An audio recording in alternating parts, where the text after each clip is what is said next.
Terrorismo non solo all'attacco al ponte di Rialto, ma anche durante il Carnevale di Venezia, e quanto emerge dai 4 kosovari jihadisti arrestati la scorsa primavera. Rubavano motorini e scooter nelle scuole per rivenderne i pezzi smontati. Nei guai baby gang, con denunciati 10 giovanissimi, tra loro anche alcuni studenti. 12 anni in classe alle medie con la pistola, la scuola si difende, era un giocattolo, non è vero, era una scacciacani, la replica dei genitori dei compagni di classe. Sì al voto per separare Venezia da Mestre, l'annuncio della Regione all'udienza del TAR il prossimo 6 marzo, il referendum voto forse in maggio. Paura sottomarina di Chioggia in un bus della CTV completamente invaso dalle fiamme, la prontezza di riflessi dell'autista salva la vita ai 50 passeggeri. Bussa chiamata al villaggio Laguna di Campalto è la proposta a cui sta lavorando l'assessore di reparto Renato Boraso dopo le polemiche sull'isolamento dei residenti. 600 anziani sfrattati dal comune dalla storica sede del circolo Arcobaleno che riunisce i quartieri di Bissuola e Carpenedo. Da qui non ce ne andiamo, dicono. Buonasera, ben ritrovati con l'edizione veneziana dei nostri telegiornali. Non solo l'attacco al ponte di Rialto, i 4 kosovari della cellula jihadista arrestati la scorsa primavera a Venezia progettavano anche una strage a Carnevale. Sono agghiaccianti i retroscena che emergono dall'inchiesta. Sentiamo. Sarebbe stato un carnevale di sangue nel cuore di una delle città più famose del mondo, un bersaglio mediatico notevole per chi come i professionisti del terrore è a caccia di visibilità globale. Il progetto del quartetto di kosovari bloccato la scorsa primavera con un blitz della Digos in Laguna prevedeva anche questo, un attacco proprio nei giorni clou della Kermesse che attrae migliaia e migliaia di turisti e famiglie. Una strage in maschera per confondersi tra la folla, pronti ad agire armati di coltello per spargere più sangue possibile. È uno dei tanti retroscena ad emergere dalle carte dell'inchiesta che ha portato in carcere il leader del gruppo, il 27enne Aryan Babai, il 24enne Fisniki Bekai, il 25enne Dake Hazirai e un ragazzino di appena 17 anni. Dalle intercettazioni telefoniche di poco precedenti al blitz delle forze dell'ordine emergerebbe sempre di più la volontà di poter organizzare qualcosa di eclatante nei giorni della folla, utilizzando il coltello per uccidere gli infedeli. Ma sarebbe stato solo uno dei tanti punti del piano che, oltre a prevedere l'ormai noto assalto al ponte di Rialto, avrebbe portato a mettere nel mirino anche Piazza San Marco, la Basilica, il Campanile. Tutti questi bersagli potevano rientrare concretamente nel progetto stragista, da compiere non solo con il coltello e con esplosivi, ma anche con armi da fuoco pesanti, come i Kalashnikov. Ed ancora cronaca perché è stata smascherata dai carabinieri di Milano la baby gang specializzata in furti di motorini soprattutto davanti alle scuole. Ad incastrare i giovani ladri le telecamere posizionate davanti agli istituti scolastici. Sentiamo.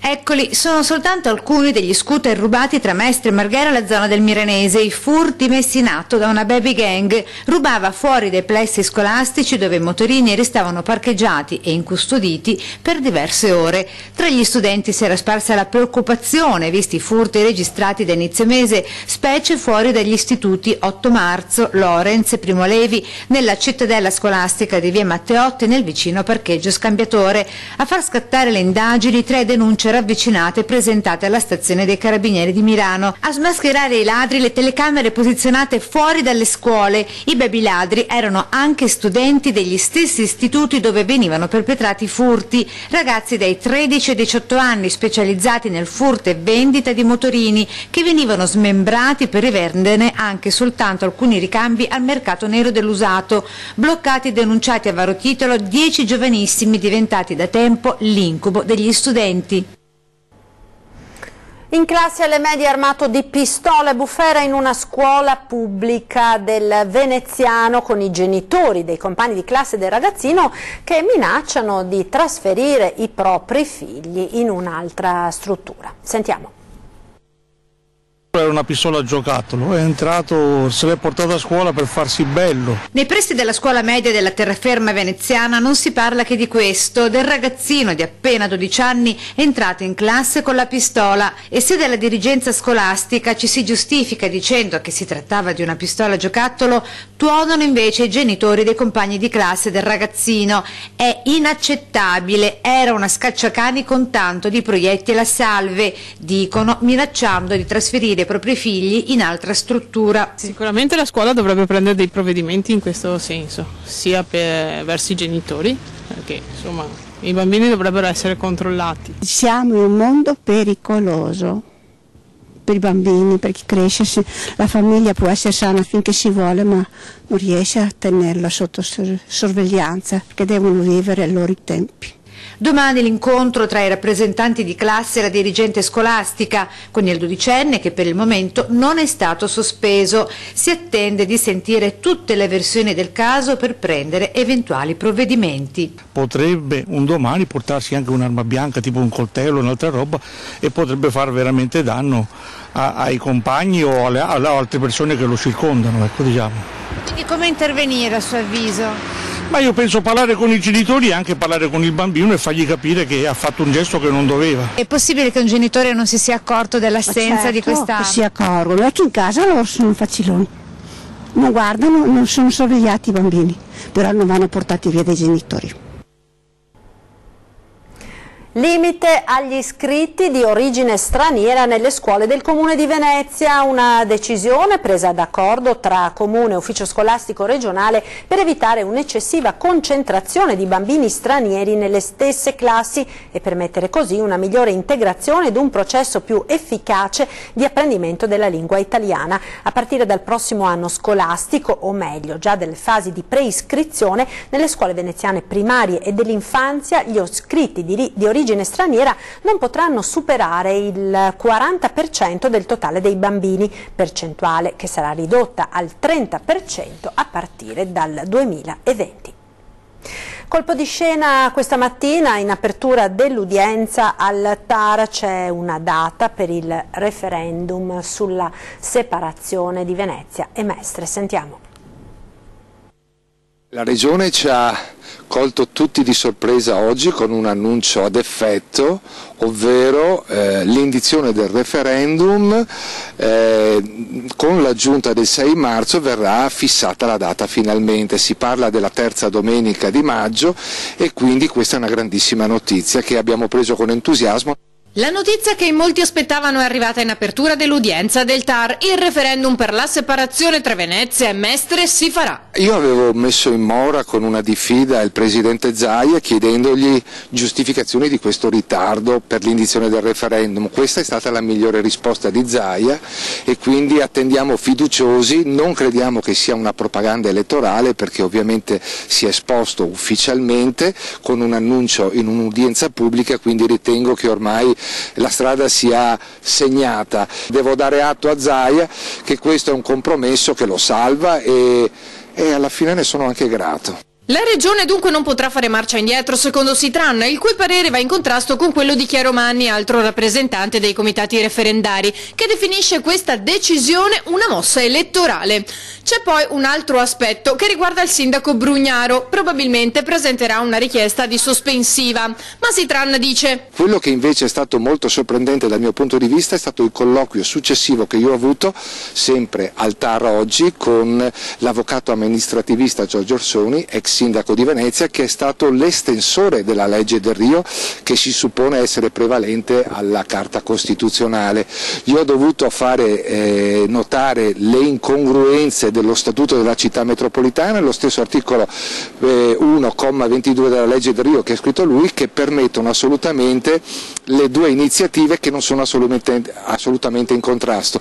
Anche l'estensore della legge Del Rio ha dovuto dare atto di una contraddizione in termini illogica che porterà alla condanna di Brugnaro. Credo che adesso la resa dei conti di un sindaco che ha vinto le elezioni con l'inganno del referendum sia molto breve. Attendiamo maggio per il giudizio finale su un uomo che ha vinto ingannando gli elettori. Paura per i passeggeri di un autobus a CTV andato completamente a fuoco ieri mattina a Sottomarina di Chioggia. A mettere tutti in salvo la prontezza di spirito dell'autista del bus. Vediamo le immagini. Paura per i 50 passeggeri di un autobus della linea CTV che ha preso fuoco ieri mattina a Sottomarina di Chioggia, con l'autobus andato completamente distrutto e l'autista diventato per tutti l'eroe del giorno. L'autista infatti, capendo che qualcosa non stesse andando per il verso giusto, dopo aver sentito un forte odore di bruciato, ha agito preventivamente mettendo tutti in sicurezza, aprendo le porte del bus e facendo scendere dal mezzo tutti i passeggeri. Subito sul posto 2 squadre dei vigili del fuoco con anche i carabinieri. Le fiamme sembra siano divampate per un guasto tecnico al motore, ma è ancora tutto da accertare. Nulla di buono sul fronte delle trattative tra comune e sindacati per il contratto decentrato. Sentiamo. Si torna a parlare del contratto decentrato dei dipendenti comunali, con un freno all'entusiasmo che i sindacati avevano dimostrato pochi giorni fa. Le trattative infatti sono state interrotte con conseguente minaccia di mobilitazione generale se il sindaco Brugnaro non deciderà di riaprire il confronto, scrivono i sindacati in una nota. L'assessore al personale Romor ha deciso evidentemente sulla base di valutazioni politiche estranee al merito del confronto, si legge ancora, di chiedere alle organizzazioni l'avallo a scatola chiusa di tutti i progetti specifici dall'amministrazione. Un comportamento grave e inaccettabile della delegazione trattante di parte pubblica, che ha chiesto di invertire la discussione del tavolo di trattativa, a differenza di quanto deciso in prefettura, e quindi di discutere la parte normativa solo a seguito della condivisione delle scelte economiche, rimettendo poi in discussione pure quest'ultima scelta. Al tavolo di venerdì scorso, scrivono ancora i sindacati, si era arrivati ad un'intesa di massima che doveva essere concretizzata dopo le dichiarate verifiche tecniche che intendeva fare la controparte. Così però non è stato. Andiamo ora a Campalto, 600 anziani sfrattati dal comune dalla storica sede del Circolo Arcobaleno che riunisce i quartieri di Bissuola e Carpenedo. Da qui non ce ne andiamo, dicono gli anziani. Sentiamo. Io sono rimasta vedova da poco e le mie giornate erano molto... mi era cambiata tutta la vita, le mie giornate erano quasi senza senso, devo dire la verità. E invece qui so che qualcuno quando arrivo mi riconosce, mi sorride, mi parla, io posso scambiare anche la mia solitudine. Io faccio iscrizioni, tutto quello che faccio come l'accompagnatore sui soggiorni, porto le persone in giro per divertirsi. Ci troviamo in compagnia, si organizza, si passa le giornate, poi ci sono le gite, ci sono i soggiorni, e quindi è pratico e siamo qua. Soltanto alcune delle 600 storie degli anziani soci dell'Associazione Arcobaleno, pronti a mettere in atto una protesta contro il comune, reo di averli sfrattati dal prossimo giugno dalla storica sede presso il parco Bissuola Albanese. Ci sono delle signore anziane che vengono a giocare a tombola e sono disposte ad andare con i bastoni in comune perché ci lasciano qua. Lo sfratto dopo 20 anni di attività con gli anziani che si sono rimboccati le maniche riportando alla normalità l'impianto abbandonato al degrado e all'incuria e che dal prossimo giugno dovrebbero invece lasciare per andare fino a Campalto nella nuova sede presso la ex scuola Gramsci. Andare a Campalto vuol dire chiudere e noi siamo pronti a chiudere. E dopo la gente verrà a protestare, faranno, però non perché vogliamo chiudere, ma andare a Campalto è troppo scomodo. È troppo scomodo per le persone. Qui sono abituati a venire con le biciclette, a piedi, con le filovie. Qui gli anziani giocano a carte, imparano l'arte del merletto, ballano, si ritrovano per un caffè, imparano a usare il PC, organizzano gite e fanno anche integrazione insegnando l'italiano agli immigrati. Molte persone di quelle che partecipano a questa associazione vivono sole e questo fa sì che abbiano qui un punto di ritrovo, un punto di scambio, di colloquio. Siete una famiglia, insomma. Esatto, esatto. Che cosa significherebbe andare a Campalto per lei? Chiudere tutto. Ci fermiamo ora per la pubblicità. A tra poco.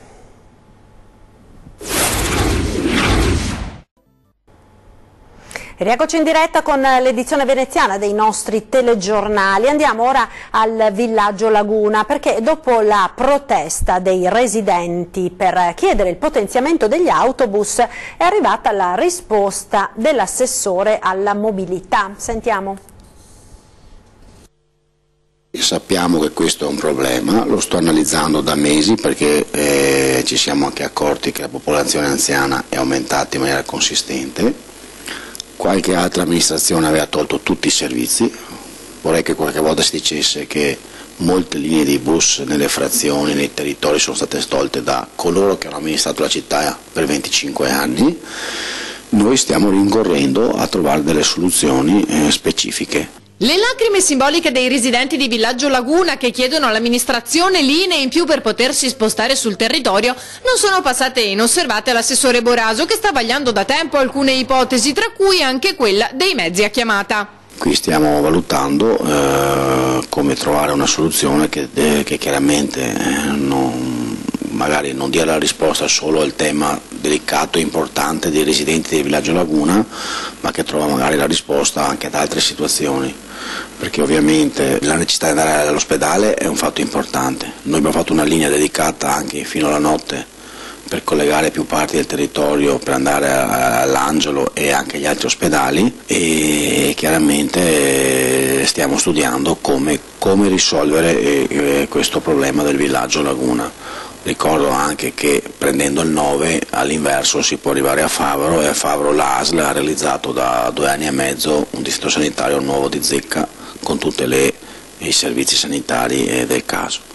Ma al di là di questa soluzione stiamo studiando quale linea introdurre, perché voi capite che scegliere e introdurre una nuova linea non è facile dal punto di vista tecnico, perché ci vogliono risorse e personale nuovo. Stiamo cercando di trovare una soluzione. Risposta anche per i partiti di opposizione che affiancano i cittadini di Villaggio Laguna e a cui Boraso lancia un'ulteriore frecciatina. Capisco la frenesia della campagna elettorale di qualche partito di opposizione, però insomma vorrei rimandare costoro dove erano fino a qualche anno fa. A Portogruaro ora con la singolare ed apprezzata dai dipendenti iniziativa di un'azienda di Bolzano. Sentiamo. Qui ci siamo l'amministratore delegato, il direttore commerciale, la direttrice risorse umane e il sottoscritto. Ci stiamo sostituendo al team di Portogruaro, ci mettiamo in vendita, invece la store manager e le sue addette vendita le abbiamo portate in spa. Giornata particolare al punto vendita Thun di Portogruaro. Dietro al bancone a servire la clientela, a fare pacchetti o a consigliare il regalo perfetto, i manager delle aziende di Bolzano. Mentre a diversi chilometri di distanza, a godersi questa vacanza speciale in una spa, le commesse e le responsabili dello store veneziano, che ha vinto il premio per l'attività più performante dell'ultimo trimestre, battendo la concorrenza degli altri 120 punti vendita sparsi in tutta Italia. Un modo diverso di concepire il premio produzione, ma anche l'occasione per i vertici aziendali di entrare in negozio e trovarsi faccia a faccia con i clienti. Ci siamo messi in gioco noi come manager e sicuramente ci volevamo avvicinare più al consumatore e imparare da chi sono le ruote che poi sono in costante contatto col consumatore. Quando lo sport è anche solidarietà, come nel caso della maratonina di Mestre, il ricavato sarà donato ad Emergency e Avapo. Con l'aiuto di tutti coloro che hanno collaborato finanziariamente, noi orgogliosamente oggi possiamo consegnare ad Avapo ed Emergency un assegno di 3.000 euro cada uno per poter proseguire con le loro nobili attività. Nonostante il meteo non sia stato clemente, la maratonina di Mestre è riuscita a dare comunque i suoi frutti, destinando 2 consistenti assegni. Un risultato inaspettato che dimostra la sensibilità dei 1187 partecipanti. Soprattutto non è facile creare un evento che abbia la finalità di fare solo solidarietà, nel senso che non c'è nessun lucro. La manifestazione viene fatta per il territorio, per la comunità. Noi abbiamo individuato queste due associazioni solidali. È chiaro che comunque ci possiamo anche guardare intorno nel tempo, però resta fermo il fatto che il nostro spirito principale è quello di fare solidarietà. Cioè la manifestazione deve vivere con i costi e quindi le entrate devono sopportare i costi, ma quello che avanza deve andare nella comunità. Dobbiamo dire anche che probabilmente il sentore che c'è di un'iniziativa che ha caratteristiche solidali crea le condizioni perché ci sia in ogni caso partecipazione. Noi abbiamo avuto anche, volevo puntualizzare che tra le iniziative che abbiamo attivato c'è stata quella anche di fare delle medaglie, e per la produzione delle medaglie abbiamo attivato un'associazione mestrina, Amici Insieme, che le ha prodotte con la collaborazione degli assistiti che sono dei portatori di handicap. Ed è tutto per questa edizione, vi ringrazio per essere stati con noi, vi ricordo come sempre la nostra programmazione, subito dopo i TG torna 20:10, ospiti di Ferdinando Avarino, questa sera Arnaldo Uccella del Partito del Valore Umano e Lorenzo Polentes di 10 volte meglio, e poi alle 21:15 torna la Zanzega con Lelle Marcassa e Ivo Gallo. Questa sera si parlerà di linguaggio delle piante, di bonifica, di acqua e molto altro. Appuntamento come sempre alle 21:15. Ed è proprio tutto, vi lascio come sempre dando uno sguardo insieme alle previsioni del tempo per domani. Arrivederci.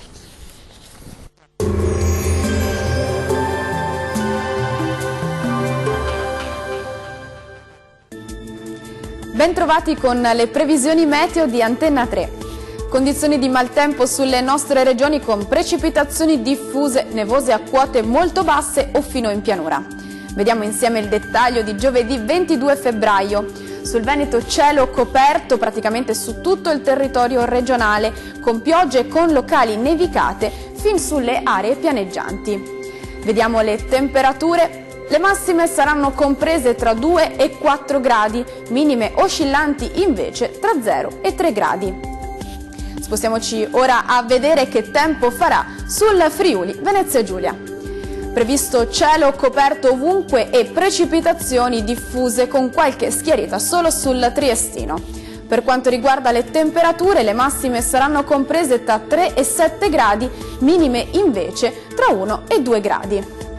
Vediamo infine la situazione prevista sul Trentino Alto Adige. Il cielo sarà coperto con fenomeni a carattere nevoso un po' su tutta la regione. Diamo uno sguardo anche qui alle temperature. Le massime saranno comprese tra -1 e 1 grado.